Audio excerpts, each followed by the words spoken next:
नमस्कार. आवाज माझा वृत्तवाहिनीत आपल्या सगळ्यांचं स्वागत. वळीच्या काही ठळक घडामोडींकडे. खासगी बसेसचा मुद्दा परिवहनच्या बैठकीत. पुढच्या आठवड्यात कारवाई करण्याचा प्रशासनाचा खुलासा. मुंबईच्या पश्चिम विभागातील बांधकाम क्षेत्रात अनुकूल घरांच्या निर्मितीला झाली सुरुवात. आणि भिवंडी शहरात अनधिकृत टेलिफोन एक्सचेंजवर छापा. आपलं शहर स्वच्छ, सुंदर आणि नीटनेटकं ठेवणं ही आपली जबाबदारी आहे, हो ना?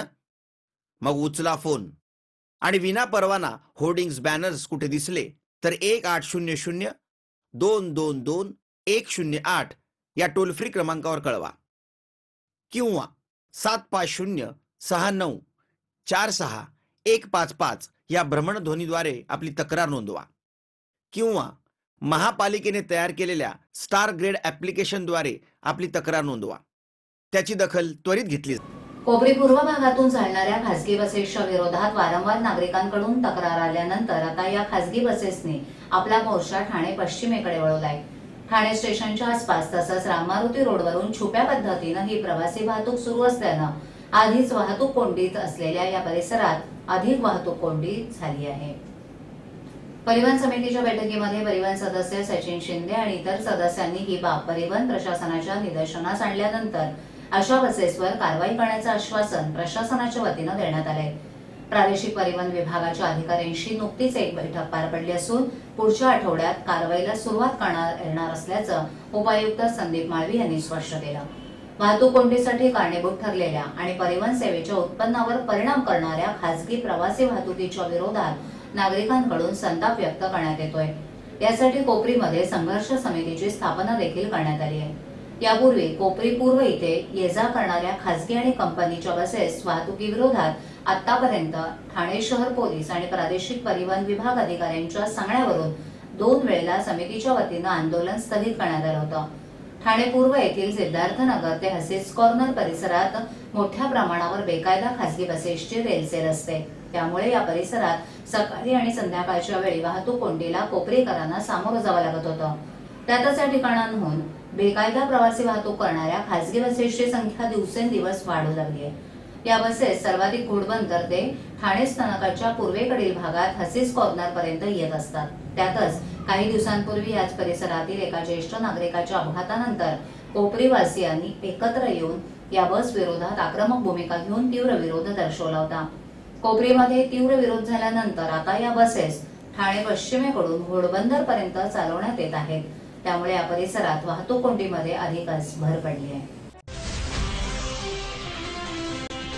मुंबईतल्या पश्चिम विभागातील बांधकाम क्षेत्रात आता सोयी सुविधांनी युक्त आणि अनुकूल घरांच्या निर्मितीला सुरुवात झाली आहे. तसंच या घरांमध्ये मुंबई महानगर प्रदेश विभागातील रहिवाशांकडून आणि मुख्यत्वे ठाणे विभागात जिथे मुंबईचे मूळ निवासी राहत आहेत त्यांच्याकडून मोठ्या प्रमाणावर मागणी वाढली आहे. ओमकार रिअल्टर्स यांनी ठाणे आणि आसपासच्या विभागात केलेल्या एका सखोल अभ्यासातून असं दिसून आलंय की मुंबईचे मूळ निवासी आता सुधारित राहणीमान असणाऱ्या आणि अधिक चांगल्या पायाभूत सुविधा असणाऱ्या भागांकडे आकर्षित होत आहेत.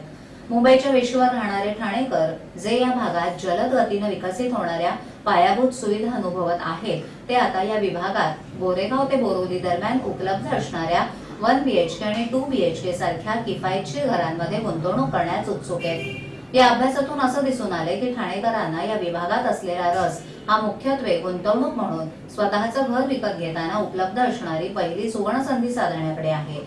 1 BHK आणि 2 BHK ची ही वाढती मागणी लक्षात घेता मुंबईतील पुनर्विकास आणि लक्झरी निवासी बांधकामातील अग्रणी ओमकार रिअल्टर्स आणि डेव्हलपर्स यांनी मालाड पूर्व इथे वेस्टर्न एक्सप्रेस हायवे आणि तयार होणाऱ्या मेट्रो स्टेशन क्रमांक 7 च्या दरम्यान सुरू असलेल्या त्यांच्या प्रोजेक्टमध्ये किफायतशीर असे 1 BHK 2 BHK घरं निर्माण करण्याचं नियोजित केलं आहे. यामुळे मध्य उत्पन्न गटातील लोकांना उत्तम किफायतशीर घरांचा पर्याय उपलब्ध होईल.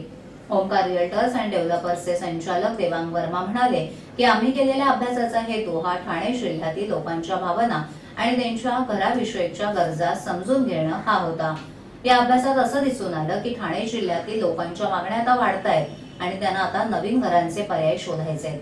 ठाणे उपनगर आणि MMRD विभागात सध्या राहणाऱ्या 5000 रहिवाशांच्या या सर्वेक्षणात साधारण 70% लोकांनी मालाड गोरेगाव भागातील किफायतशीर घरांच्या प्रकल्पात गुंतवणूक करण्याची इच्छा व्यक्त केली आहे. या अभ्यासात असंही दिसून आले की मालाड गोरेगाव भागात राहण्याची इच्छा असलेल्या एकूण लोकांपैकी 50% लोक हे ठाणेकर आहेत. त्यांनी सांगितलं की मुख्य कारण म्हणजे मुंबई आणि ठाण्याशी होणारा सहज संपर्क, भविष्यात निर्माण होणारी मेट्रो रेल आणि जलवाहतूक प्रकल्प, कमर्शियल हबमध्ये असणाऱ्या रोजगारांच्या संधी इत्यादी असल्याचं वर्मा यांनी सांगितलं.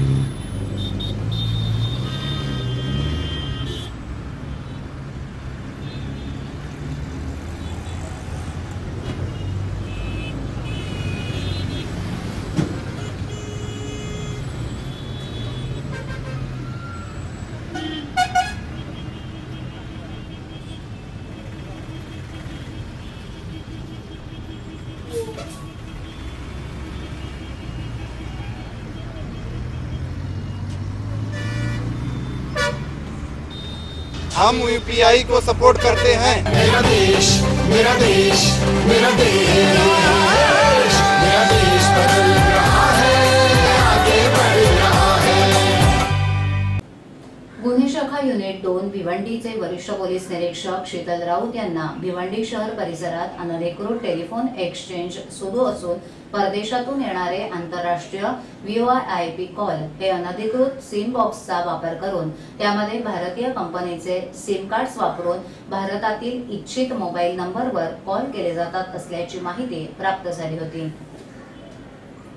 प्राप्त झालेल्या माहितीच्या अनुषंगाने गुन्हे शाखेनं डिपार्टमेंट ऑफ टेलिकम्युनिकेशन भारत सरकार या विभागाच्या सहाय्यक महानिर्देशक या पदाच्या अधिकाऱ्यांसह विविध पथकं तयार करून 17/5/2017 रोजी पहाटे 4 वाजता गुन्ह्यातील अटक आरोपींच्या राहत्या घरी तसंच त्यांना अनधिकृत टेलिफोन एक्सचेंज चालवण्याकरता घेतलेल्या जागेवर छापेची कारवाई केली. या छापा कारवाईमध्ये अटक आरोपीमध्ये त्यांनी दाखवलेल्या एकूण 4 ठिकाणी अनधिकृत टेलिफोन एक्सचेंज मिळून आले. या 4 ठिकाणी एकूण 18 सिम बॉक्सेस मिळून आले. या बॉक्सेसमध्ये एकूण 420 रिलायन्स आणि टाटा डोकोमो कंपनीचे सिम कार्ड्स मिळून आले. सदरचे सिम बॉक्स हे इंटरनेट कनेक्शनला राउटरच्या मार्फत जोडण्यात आले होते. या यंत्रणेबाबत डीओटीचे अधिकारी आणि आरोपीत यांच्याकडे विचारपूस केली असता सदरचे सिम बॉक्सला इंटरनेट कनेक्शन दिलेले असून त्यावरून आंतरराष्ट्रीय व्हीओआयपी कॉल प्राप्त झाले आहेत. पुन्हा स्टेशन परिसरात फेरीवाल्यांनी ठाण मांडलं आहे. फेरीवाले आणि पालिका यांच्यातील सुरू असलेल्या या खेळात फेरीवाल्यांनी बाजी मारल्याचं दिसतंय. दमबाजी, फटकेबाजीच्या पालिका प्रशासनानं अवलंब केल्यानंतरही फेरीवाल्यांची समस्या सुटत नसल्यानं प्रशासन हतबल झाल्याचं दिसतंय. ठाणे स्टेशन परिसर असो की शहरातील अन्य ठिकाणी संपूर्ण शहरभर फेरीवाले पसरले. स्टेशनच्या इथे तर काही फेरीवाल्यांनी बेकायदा जागा बळकावत आपलं बस्तान बसवले, तर अनेक फेरीवाले भाजी विक्रेते असतात. रात्रीच्या वेळी उरलेली भाजी विकण्यासाठी स्टेशन परिसराकडे धाव घेतात. स्वस्तात भाजी विकत असल्याचं ते दिसतंय. ठाणेकरही हातगाड्यांवर भाजी खरेदीसाठी एकच गर्दी करतात. सॅटिस पुलाखाली तर हातगाड्यांची रांगच लागलेली असते. या गाड्यांमुळे रहिवाशांना रस्त्यावरून चालता येत नाहीये. अनेक फेरीवाले हातगाड्या भाड्यानं घेऊन व्यवसाय करत असल्याचं समजतंय. विशेष म्हणजे फेरीवाल्यांमध्ये परप्रांतीयांचाच भरणा अधिक आहे. शहरात अनेक ठिकाणी आठवडा बाजारही भरतात. काही स्थानिक दादा मंडळींच्या फेरीवाले अधिक बोकाळले असून फेरीवाल्यांकडून दादा लोक पैसेही उकळत असल्याची चर्चा सुरू आहे. पालिकेनं फेरीवाल्यांवर जोरदार कारवाईचा बडगा उगारला होता. वरिष्ठ पालिका अधिकारी दररोज सायंकाळी स्टेशन परिसरात कारवाईसाठी जात आहेत. कारवाईसाठी पालिका आयुक्त देखील उपस्थित राहिलेत, परंतु पालिकेचं पथक येण्या अगोदरच फेरीवाले धूम ठोकतात.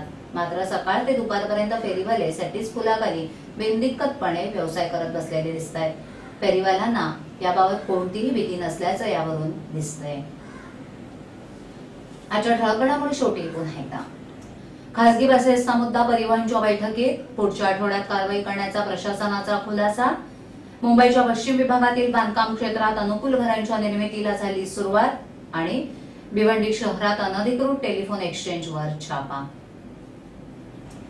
आपल्या विभागातील काही सूचना अथवा समस्या असल्यास आमच्यापर्यंत जरूर पोहोचवा. आम्ही तुमचा आवाज नागरिकांपर्यंत नक्की पोहोचवू. आम्हाला संपर्क करण्यासाठी आमचा पत्ता आवाज माझा 103 सायलेक आदर्श नगर समोर कोलवाड रोड ठाणे पश्चिम. आमचा दूरध्वनी क्रमांक 9773503326.